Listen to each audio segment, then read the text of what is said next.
All right, so this is good. I like having the explain something, you guys try it, and then kind of seeing where you get stuck, and then re-explaining a little bit.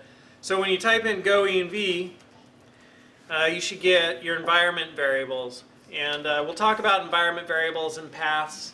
Paths, environment variables are somewhat interchangeable. We'll talk about those in a moment. But I saw somebody getting confused, because if you look at go help here, we have go command and then the brackets, which mean optional arguments. And then we have go help and then the brackets, which mean optional arguments. And so I saw somebody typing in, like, okay, I want to run this command. You know, I want to run the environment command. So they were typing in go command env. And they're like, it's not working, right? And when you look at the documentation, it can be a little confusing, because it's like, hey, here's go command arguments, and then here's go help command. And with go help command, we type in help, and then we type in the optional command, right? But up here, we just type go, and we don't type in command. You know, here we type go, and we type in help. But here we type in go and we don't type in command. And so that can be like, huh, what? That seems like, you know, they're doing the opposite, right?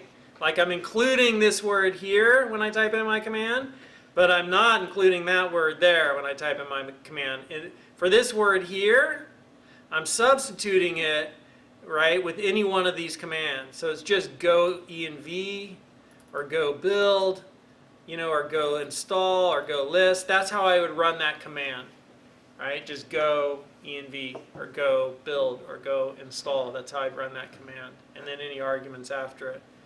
The only difference is that I see is here these are in quotes, which means kind of like this whole phrase, and this isn't in quotes, right? So I don't know if that's, you know, and this is in quotes. So I'm going to type go help, and then substitute, because the brackets mean substitute something here optionally. I could type go help, or I could type go help packages, and it'll bring up, you know, I substituted for topic one of the topics, packages, right? Or I substitute for go help command. For command, I substituted one of the commands. So I could type go help env, and it'll give me help about env. And I could type go env, and it actually executes env, that command, right, and gives me my environment variables.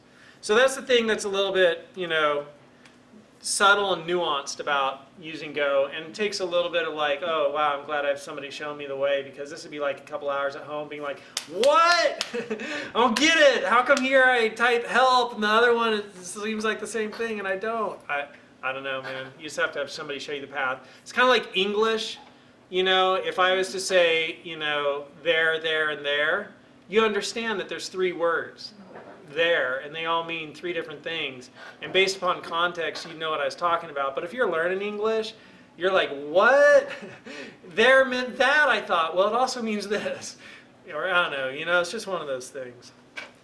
All right, so let's talk about workspaces in the next video.